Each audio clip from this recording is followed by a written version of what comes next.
So hello everyone. For the people who are sleeping, just wake up.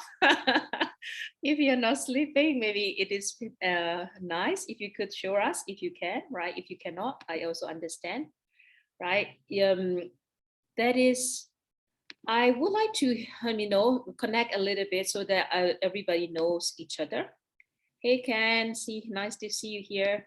So I would like to let you type the name and the place that you join, or the city or place, you join, and so that the people knows you, and maybe later on, it is the very beginning. So later on, I also want the people to connect. If you become a member in our community, it's all free. Then you can connect with other people, and you keep on discussing the themes that we will be discussing, right? This is Brandon, right? He is from Carmel, New York. This is from William, is from Roxbury, Connecticut. Violetta is from Zurich, New York City. Rajiv, right? Lisa is from Zurich, New York City. Jenn is from New York City, and then Sue from New Jersey. Okay, you're right. You all written down your name already. You don't have to write down the name. I forgot. So thank you very much all for being here. This is our second community event, and we have this first community event last Thursday. And if you would like to see the benefits of meditation that we discussed, you can also see that on the my YouTube channel, the whole recording. And also, of course, you can join the community and you can see that in our events recording as well. But today, I'm just the host, but William will be taking over. Nice to meet you all. Yeah, Rajiv, I think we also know each other. Nice to meet you. And let's be connected. Rajiv is always a great connector. He knows a lot of people. I know him, I was in your city as well. So I want to introduce our fearless leaders from the VNI 53, at the same time, my friends, William Bolls. And has been, now we know each other more than 4 years and 2 months. And he's been working with me like 4 years. So after 2 months, he is, he just jumped in and tried out, and he believed and trust in this situation, right? And of course, he is introducing another friends of me, and this is his best friend, Jenn. So then both of them will be leading our events today. And I just would like to say that I learned a lot from them, especially even the English words. If I do not know how to, explain that, please, Jenn, what do you think, right? And she also has a great podcast called Salad with a Side of Rice, if you would like to share that. She is a health guru and weight loss trainer. I also learned a lot. And William Bolts, a real estate brokers, and has been in this area for 17 years already. So without further ado, I would like to give away, and please lead us in whatever that you have to share with us today. Thank you. Yeah, I just want to say the meditation was amazing. These midday meditations are just so my jam. So thank you, Nandar. It's a great way to start this. Also, just want to say, I want to thank my friend Jenn, who I've known for quite a few years, and we reconnected. And then I connected her with Nandar a few years ago, and we're currently doing Nandar's level 3 self-mastery course, which is nice. And one of our assignments as level 3 is to lead, right, or to present to this group. So excited to be doing that. And when I knew that I was coming up, I actually listened to my intuition, and my intuition was that it would be perhaps more palatable to the audience if it was set up more like an interview, right? Because we're all used to podcasts, we're all used to interviews. So that's why I've recruited Jenn, and she's so wonderful. Jenn and I I've actually been on her podcast a couple of times. We've done a couple of things like this. So anyway, that's just the context of it. My goal is to sort of tell a bit of my story, share some things, hopefully weave some of the spiritual principles into it, and hopefully something will resonate with each of you. That is my goal. So thank you, Jenn. Jump in and start the questions whenever you're ready. Awesome. All right. Well, so hi, everybody. I'm Jenn. So William, when you tell your story, you sort of talk about a trip to Eastern Africa that was a real turning point for you. So tell us, to give us some context, like what was life like before? What made you go on the trip? And then how was this such a turning point? Yeah. So a couple of things in there. I think it's a good place to start. So this was in February 2020. We literally landed back in New York City. I believe it was February 28th. And for those of you that need a memory jog, 2 weeks later, the whole world shut down, including the United States. But the trip had been on the books for a while. This was actually my second time to the continent of Africa. I had been to a couple of other countries prior to that. The purpose of the trip was leisure, to be honest, and I had and safari and all the things that Americans do when they go to Africa. But starting in Tanzania, which was the first country that we visited, it felt different than the prior time that I was in Africa, and it actually felt different than other trips that I had taken. And I credit that to the spiritual practice, which I had been working on for a couple of years prior to that. To answer your question, what was life before that trip? It was like run, busy, grow my real estate team, sell as much as possible, right? All of that. And slowly, I think the spirituality was sort of, becoming a part of me. What was nice about the trip, and I think the timing that was really good for me personally, was I was sort of ready to utilize quiet and solitude in a way, even though I was with my husband and we were with another couple and we were sort of, we had activities and we were seeing beautiful wildlife and all these things. It was a real hard stop from the craziness of New York and the craziness of my life. So while I was there, and especially starting in Tanzania and seeing all the beautiful animals, for some reason, as soon as we were flying over, and we took a really small plane and we're flying over into Uganda, the only reason we went to the country of Uganda, the reason it was on the itinerary, is that's where one of the 2 countries in the whole world you can see these mountain gorillas up close, and it was a very special trip. But I felt like I had a real connection with something happening in Uganda, and I didn't know what it was, and it blew away my expectations with how beautiful the country is and all of that. So we get in, we land at this small airport. We get this, I think it's an hour and a half Jeep ride to this really luxe resort that we were going to, but you're seeing what's really happening in Uganda on the way, right? So if anyone's ever done an international trip, it's very curated for you and all that, but you get these glimpses of real life. So I sort of had an hour and a half to sit in that Jeep on the way, seeing what I can best describe as a really simple life.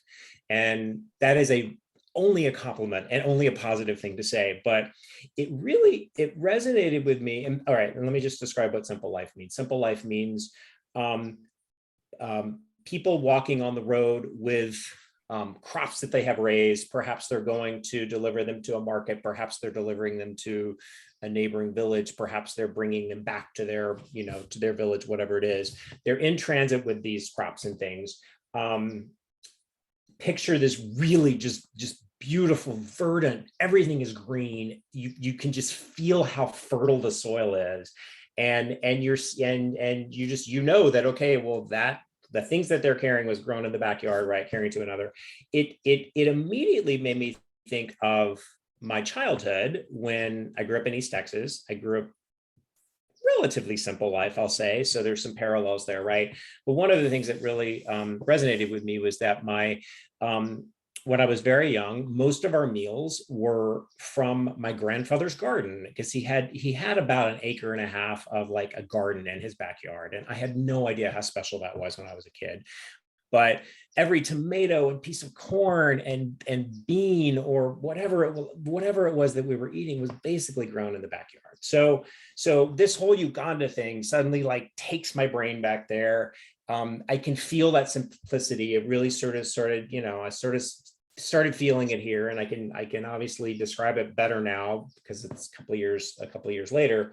But that sort of sets the tone for what happens, right? So I'm meditating at least once a day while I'm there, doing all the things, really, really enjoying the trip. have a couple of other moments where I'm sort of like, oh, that feels familiar. Oh, or I know what that feels like. And it just keeps going back to sort of simplicity, right? So that's the best that I can describe what that trip did for me. Everything was amazing. You know, when I got back to New York, and again, so this picture, the very end of February, the beginning of March, there's this thing called COVID. Suddenly it's, you know, we're told that it's a worldwide pandemic, all these things. I'm still in my like beautiful aura trip, you know, like that thing that you bring back from 2 weeks vacation. I'm still in my own little bubble. It's funny, Nandar made a comment to me, because obviously, you know, as soon as I got back, we had a session, and interestingly enough, Nandar and I were doing our sessions virtually, you know, way before everyone got on Zoom. But anyway, and she made a comment to me and basically said, you know, you could really use a retreat. You could really use a break right now. And again, this was before everything shut down. So, you know, 2 weeks later, I had my break. So anyway, Right. Jen, Okay. does that answer your question? Yeah, no. So we have this like potentially life altering experience, right? We come back and typically, I don't know, we sort of have, like you said, you're still in this little bubble, which then about 2 weeks later is usually when it would be like, okay, back to the grind. And then the world shut down. You work in real estate, which of all industries was really impacted dramatically. So then it was sort of like a forced continuation of your little bubble and that simplicity. So what did that end up looking like for your business? Oh yeah, forced continuation / perfect timing.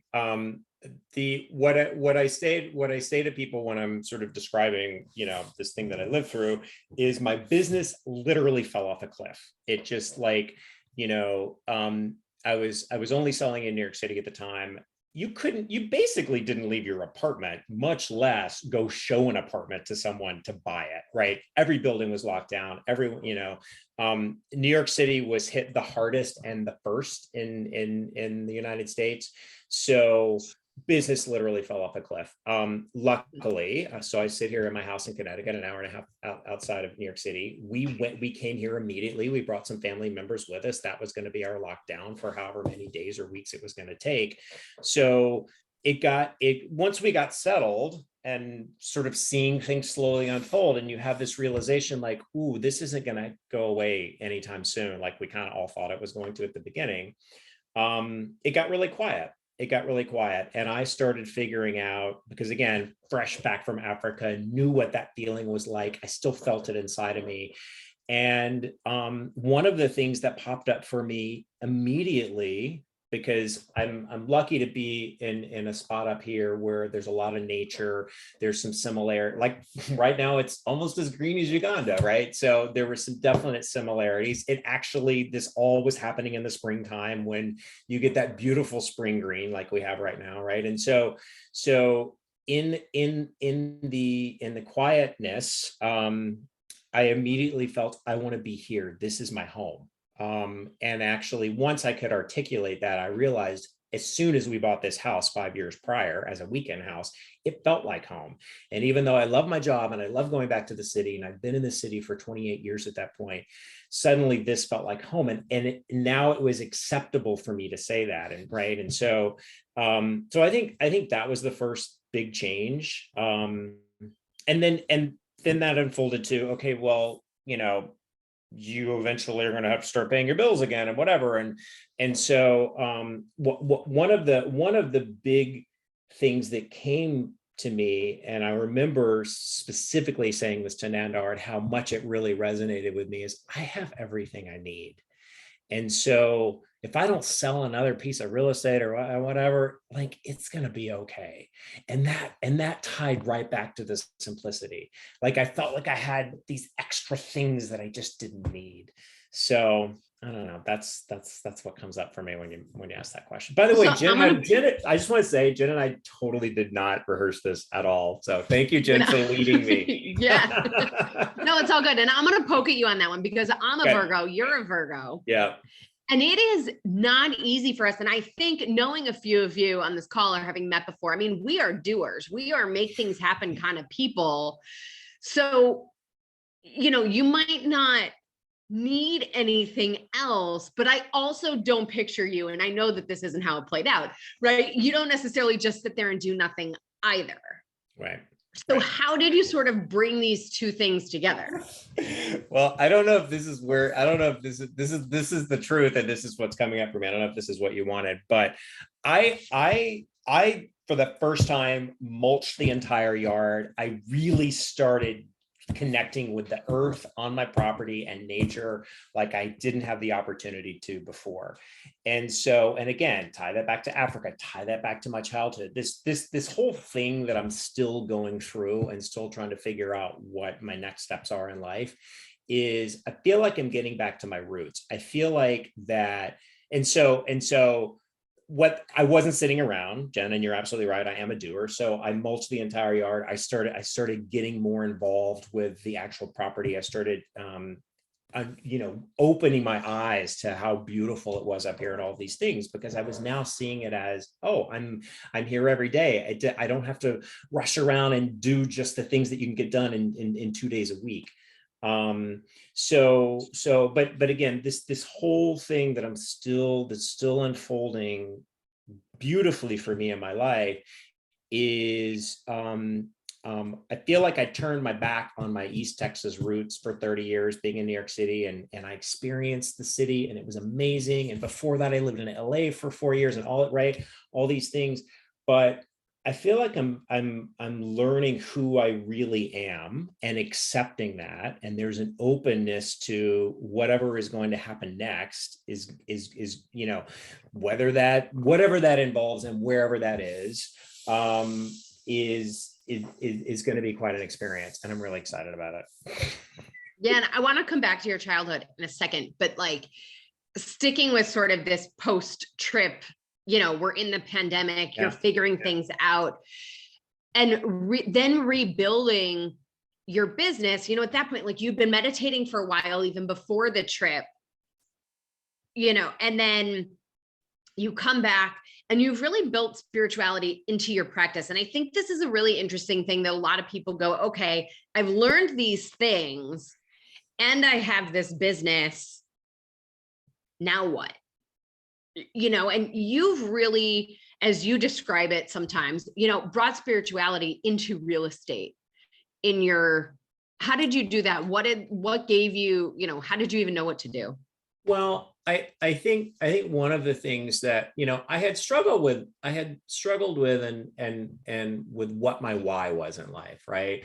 And actually just prior to, early 2020, when I was in Africa, I was working with a great business coach who really was trying to help me. And we were like getting there, almost there. Right. And then I sort of realized, no matter what I'm doing, I want to help people. And that's sort of what gets me excited. So real estate happens to be the way that I have been doing it. Right. And we'll continue to do it for however long that is.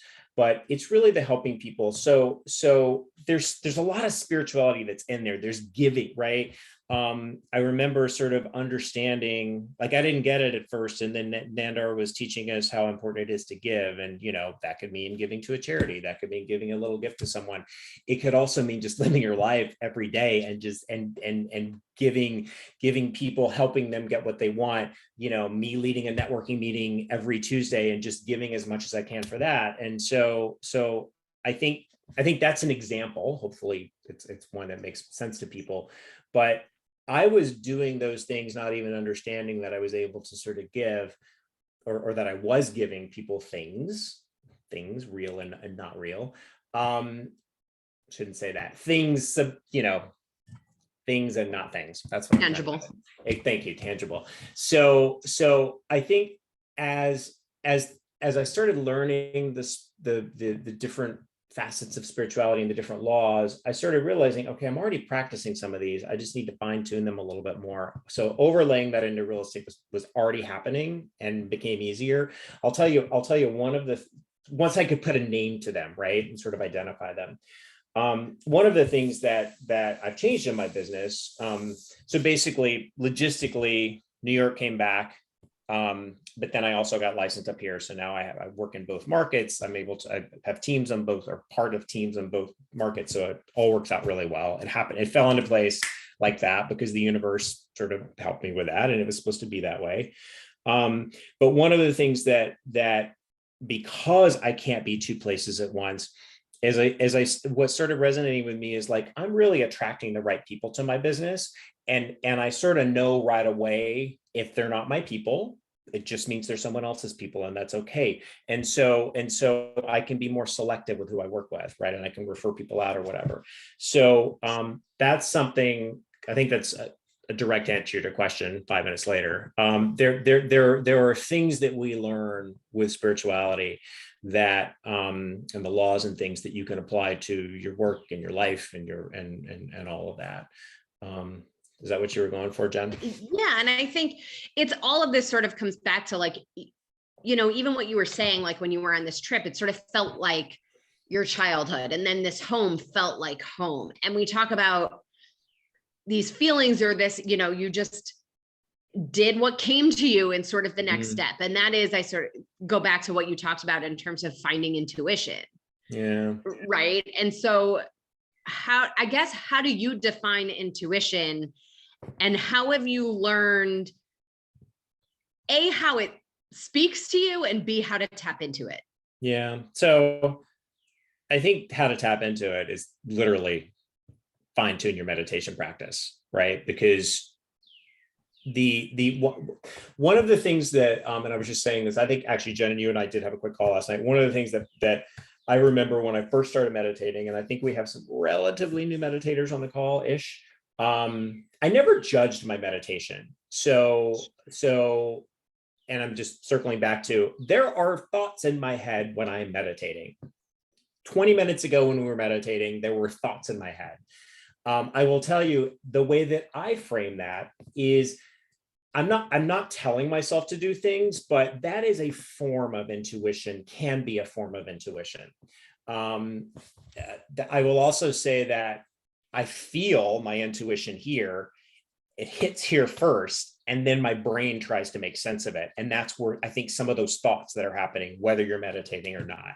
So, and again, this is my own experience. This is the way that I, the way that I can describe it, but it's a feeling here. It was a feeling to me that this was home, right? It was a feeling to me that I had this connection when I was in Africa with the earth and the soil and the people there and the simplicity of their lives.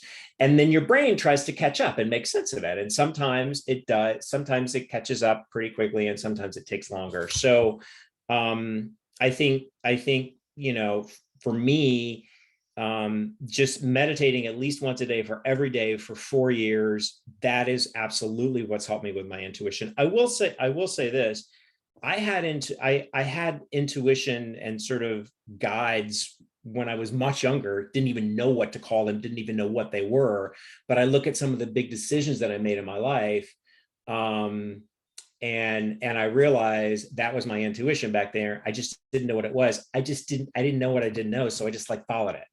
And it was always instead of being pushed from the town that I basically grew up in to go to a certain town or a certain city for university, and then moving to LA and not really knowing anyone at the time. I was following my intuition, and I was making the right decisions. And in some cases, they were big decisions, and they totally worked out, and they were all part of the path. And I like to say, my path is like there's one stone in front of me, and I just keep following that path, and my intuition is telling me what to do. So it sounds a little woo-woo, but I don't know. It's the best way I know to describe it. I think, I agree with you, right? I think it's that feeling piece. Like sometimes we just know. Mm-hmm. I don't know necessarily why, but mm-hmm. I think I'm going to go here or do this or whatever. I think it's also interesting because if everyone knows what Virgos tend to be like, not someone who follows this, that they're much more following this, and they like structure and they like things. That's why I know that I had this intuition earlier in life, because some of the decisions that I made no sense on paper. There were much safer bets to do that I didn't take. And that's contrary to my personality. And I look back and I'm like, wow, I actually did that. Now today, as decisions, and because I have much more confidence, and again, coming from the feeling I have everything I need, I don't feel like I'm risking that much taking bigger decisions now. I see it as more of, being open to the things that are out there for me to, to sort of keep experiencing in this life. So it's kind of cool. So I guess one last question from me, and then I'd love to hear from anybody, thoughts, comments, questions. What would you say to somebody who says, okay, yeah, intuition, and like you said, sounds a bit woo-woo. What am I supposed to do with this information? Yeah, I think meditate on it, think about it, try to figure it out, let your brain help you with it. One of my favorite things saying lately is, we have this brain, it's trying to protect us. Literally, it's what it does. So sometimes your brain may present to you, oh, this, that would be stupid to do, to make this move or whatever it is. I just, if you allow yourself to feel this, and if you keep coming back to it, that's a way of feeling it versus overthinking it. To me, that's a way of describing it. And I just feel like the more that you lean into it and accept that it's there, we all have a form of intuition, right? And maybe a way of tapping into that is looking back at your life and the decisions that you've made. I think we all would have an example of, wow, I can't believe I did that, right? At the time, you just did it and you just felt like it was right and it worked out. That's intuition, right? So maybe a way of sharpening that skill is to acknowledge, the times in your life when you've used it and you didn't even, maybe you couldn't even articulate that you could feel it. Yeah. Hope that helps. Well, so no, I love that. And maybe that's like the place to bring it up, right? And Nandar just asked Rajiv in the chat, right? Anybody wants to share, what's your definition of intuition, or is there a time in your life where you have followed that gut feeling?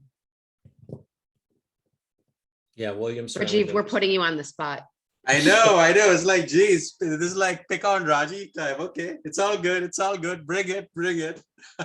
Yeah. So what is intuition? I think intuition is that inner voice that usually speaks the truth, and it's sometimes something that you don't necessarily want to acknowledge or hear or entertain or explore.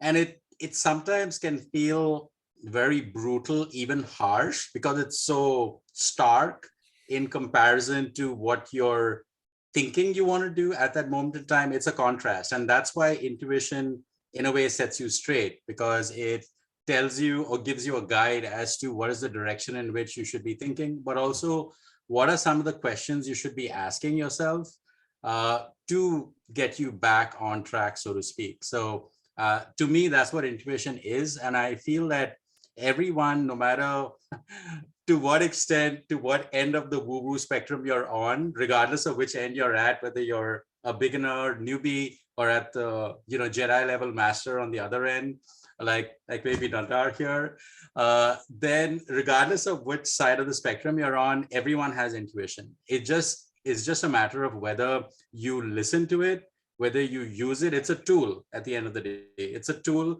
that is meant to be in your service. And if you use it, it's going to benefit you. If you ignore it, well, there are consequences to choices. And well, we all know what happens with that.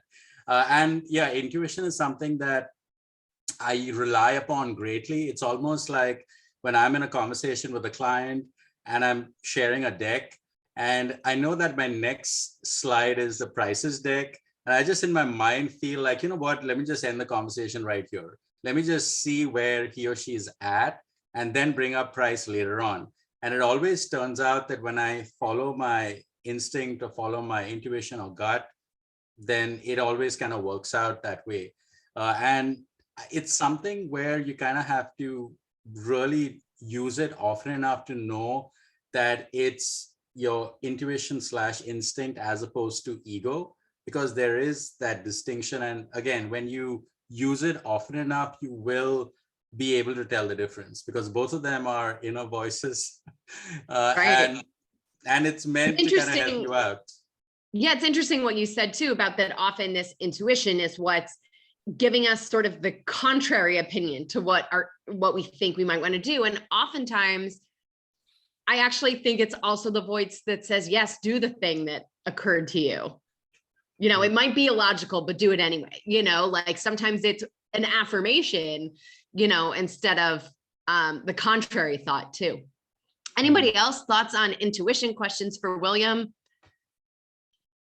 I just would like to go in between, William. So thank you very much for sharing your story passionately. And thank you, Jenn, for weaving through and asking the great questions. What I hear from you is, of course, we know each other for a while, and you've been living your truth for a while, and through learning this spiritual principle and having daily meditation, you now live more consciously about this intuition. That is what I heard.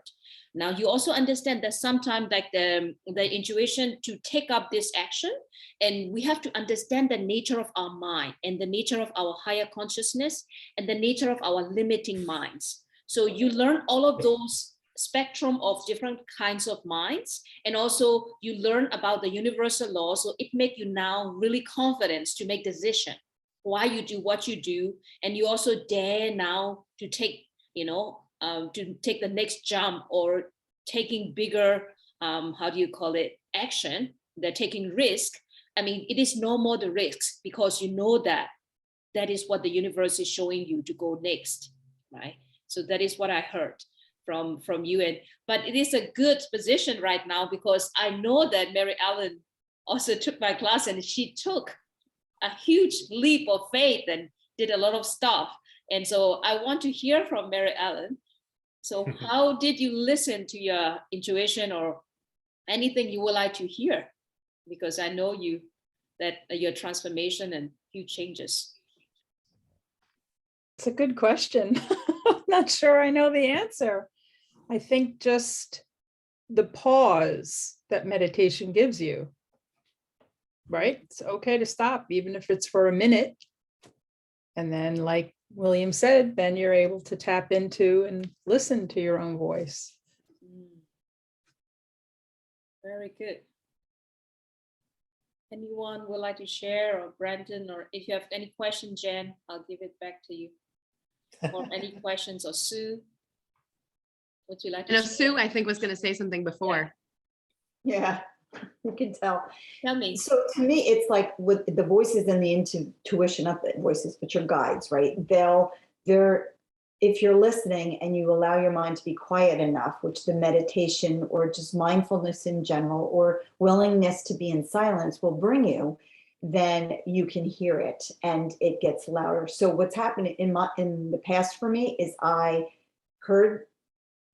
knew my intuition was to move on from a business partner, and I didn't. And then before I knew it, there was a flood in my office.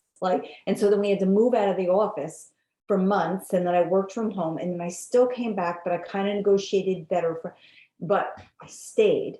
And what happened? Another flood. Now this was in a space that had been there 100 years and never a drop of water. So finally I was like, oh my God, I get it. Okay, I get it. And I finally really felt it. It was visceral. And so clearly I was unwilling to listen. So the point is that things get, it's almost imposed on you at some point if you're unwilling to. So why go through that, right? Like the lessons that we've learned in all of this work that we've done through our meditation and guided practice allows you to avoid those conflicts. Love it. Yeah, it starts to scream if we don't listen, right? Like two floods. Yeah, no coincidence. Yeah. At the same time, maybe that William can convey, or maybe Jenn or anyone else, right? So it is to avoid all these troubles or problems. At the same time, by listening to the intuition, it can also bring us a lot of benefits into our life. Maybe anyone would like to share how how you can get benefits out of it. Well, Nandar, I just want to say one thing. It's almost like we're presenting it that if you follow your intuition, you won't have any struggles. That's not the truth. We know that we're human beings, and we all have struggles every day. I really try to frame challenges these days as, okay, there's a lesson here for me. What's the lesson, right? So if I've got, some sort of, uncomfortable interaction with a client or whatever, it's like, okay, what's the lesson there? What should I be looking at? And so you and I talk about the mirror principle, right? It's like, okay, if someone's being this way to me, what is the lesson for me in there? So I just wanted to say, it's almost like we're saying, oh, if you follow your intuition, your life's going to be amazing. It is going to be amazing, but you're still going to have all these other things happen because we're on this earth. And building on that, I always think about like the duality piece, right? That I frankly dislike using the words good and bad, but I think they're the easiest way to describe this, that, we can only recognize the good when we know the bad. Yeah. And vice versa, and that both things have to exist.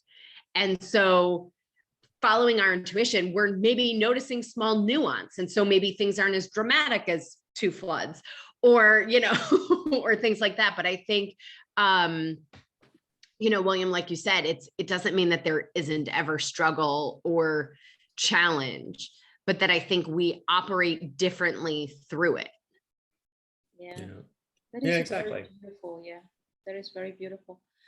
Thank you very much. Maybe that you have 2 minutes to go, and I would like to wrap up, or maybe the last words from William, and also would like to hear from everyone. What are your takeaways, or maybe the one takeaways that you got through this conversation that you heard from William, and the questions with Jenn, and of course all this Rajiv and everyone put it in about the intuition and so on. So what is your one takeaways? You can also speak it out or chat. Yeah, go to Uganda. Rajiv. And if you go, I may be living there at that point, because that's okay. my intuition keeps pointing there, so we'll see. Yeah, maybe William will have an amazing Airbnb for Come you visit. to check Come out. visit me in Uganda. Yeah. Want to share something, Brendan? Yeah, or 2 things. So, I think if you want to have intuition, ongoing education is super important. Reading books. I just read a book called Think Like a Monk by Jay Shetty. Amazing read. And my one takeaway here was that if you don't listen to your intuition, the universe will make you listen to your intuition. So I think that's super important. Absolutely. Thank you very much, Brendan. Anyone, Violetta?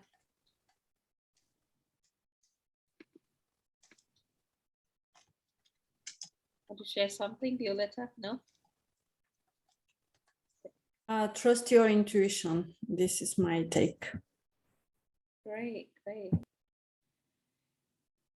Any last words, William? And thank you very much for sharing your story. I'm grateful. I'm grateful to have this forum and this opportunity. I'm grateful to my friend Jenn. Thank you, Jenn, for helping me with this. And thank you, Nandar. I hope you know how grateful I am for you in my life. Thank you very much. I'm also grateful for all of you. So thank you very much all, and that my takeaway for me today is just trust my intuition a little bit more. And of course, Lisa is also there. If you would like to share something, you're warmly welcome to do that. And yeah, this is also one of my intuition tell me that do something online for the people. The people are shouting, they need a place to come and feel a little bit of peace. So I will be doing this one, keep on doing. So every other Wednesday, so Thursday at 12 p.m. New York time. So I will be doing this. The next events will be from Jenn. So she will be talking about meditation is not what you think meditation. So it is interesting topic. And of course you can invite anyone and you can come back. And then of course, we'll be meditating the 15 minutes first and then discuss about intuition, mindfulness, spirituality, universal laws, etc.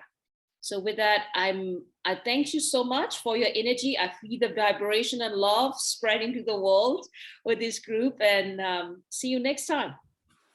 Bye-bye. Thank you. Bye. Bye. Yeah, thanks, bye. Sardar. This was Bye, awesome. cheers. Bye, guys. Thank you. Cheers.